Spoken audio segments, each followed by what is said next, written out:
சோழ நாட்டில் சீர்காழி என்ற அற்புதமான திருத்தலத்தில் 1500 வருஷங்களுக்கு முன்னால் தமிழும் சைவமும் தழைக்க அவதரித்தார் திருஞான சம்பந்தர். அந்தண குலத்தில் கவுனிய மரபில் வந்த சிவபாத இருதயர் பகவதி அம்மை அவர்களின் தவப்புதல்வனாக தோன்றினார்.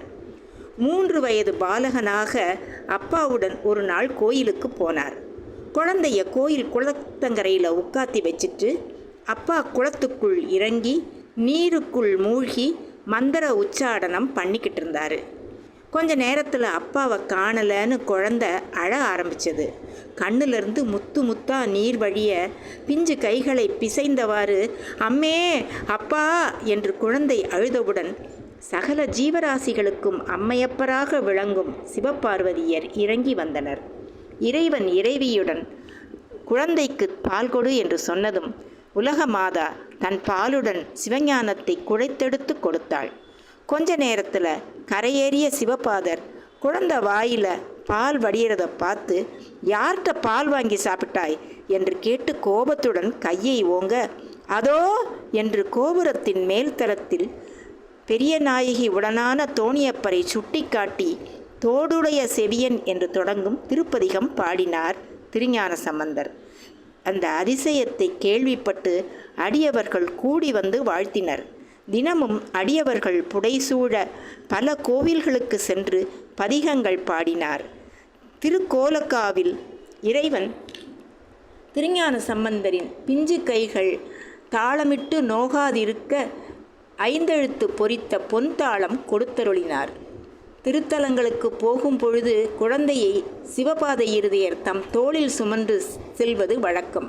சில காலம் கழித்து திருஞான சம்பந்தர் பெருமான் தந்தையின் தோள் மீது ஏற மறுத்து தம் சிற்றடிகள் நோக பைய நடந்து சென்றார்.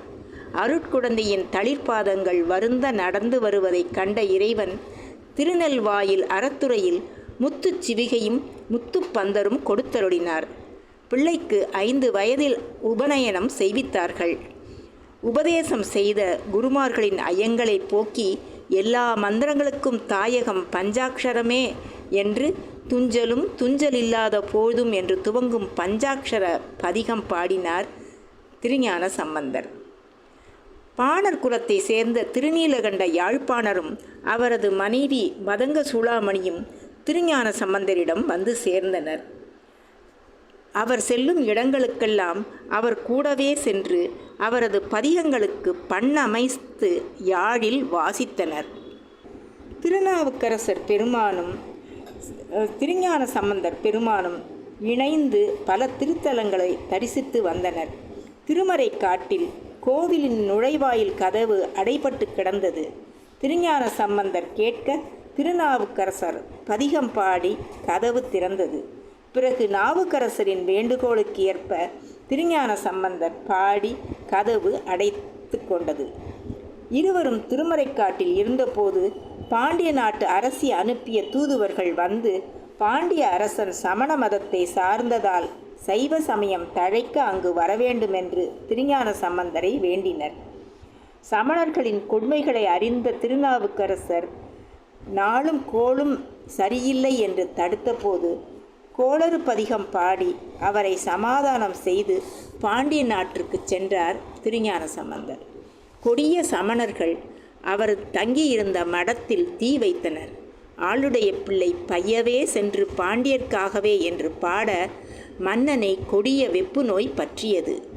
சமணர்களின் மருந்தும் மந்திரமும் எந்த பயனும் இல்லை. அரசியின் ஆலோசனைப்படி அரசன் திருஞான சம்பந்தரை வரவழைத்தான்.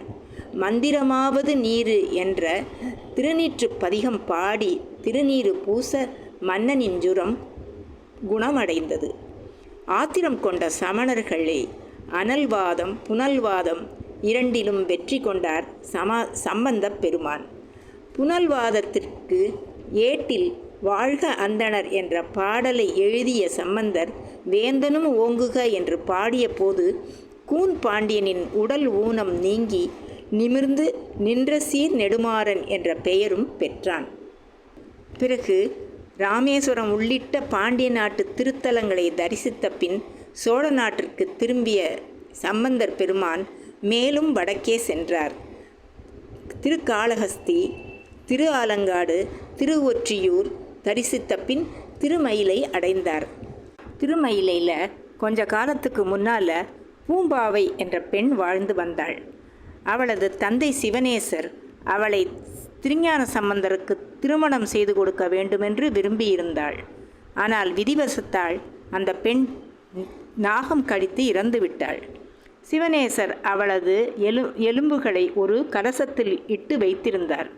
திருஞான சம்பந்தர் திருமயிலைக்கு வந்த சமயம் சிவனேசர் சம்பந்த பெருமானிடம் சென்று தனது துயரம் கூறி அழுதார். அந்த எலும்புகள் அடங்கிய கலசத்தை கொண்டு வரச் செய்த திருஞான சம்பந்தர் மட்டிட்ட புன்னையங்கானல் மடமயிலை என்று துவங்கும் பதிகம் பாடினார். திருமயிலை கோவிலில் நடைபெறும் விழாக்களை குறிப்பிட்டு அவற்றை காணாமல் போதியோ பூம்பாவாய் என்று அப்பாடல் பாடியதும் அந்த எலும்புகளிலிருந்து பூம்பாவை உயிர் பெற்று எழுந்தாள். அவளை மணந்து கொள்ளுமாறு சிவனேசர் வேண்ட திருஞான சம்பந்தரும் இந்த உயிர்த்தெழுந்த பிறவியில் நான் அவளுக்கு தந்தையாவேன் என்று கூறி மறுத்துவிட்டார். பிறகு மேலே பல தலங்களுக்கும் சென்று தரிசித்துவிட்டு மீண்டும் சீர்காழி சென்றடைந்தார் திருஞான சம்பந்தர். இப்போது அவருக்கு 16 வயது ஆகியவே. பெற்றோரும் உற்றோரும் அவருக்கு திருமணம் செய்து வைக்க விரும்பினர். பெருமண நல்லூரில் பெண் பேசி முடித்தார்கள். ஒரு வைகாசி மூல நன்னாளில் திருமண நிகழ்வில் எழுந்த சிவ பேரொளியில் அனைவரும் கலந்து முக்தி அடைந்தனர். 16 ஆண்டுகளே வாழ்ந்த திருஞான சம்பந்தர் தம் தேமதுர பதிகங்களால் அநேக அதிசயங்கள் நிகழ்த்தியுள்ளார். விரித்தால் அவையே தனித்தனி பதிவாக வரக்கூடும். அருணகிரிநாதரும் வள்ளலார் சுவாமிகளும் காஞ்சி பெரியவரும் திருஞான சம்பந்தர் முருகக் கடவுளின் அவதாரம் என்றே குறிப்பிட்டுள்ளனர். இன்றும் அன்புடன் ஓதுபவர்களுக்கு வாழ்வில் வினை தீர்க்கும் வரமளிக்கும் பதிகங்களாக அவரது தேவாரப் பாடல்கள் விளங்குகின்றன. திருச்சிற்றம்பலம்.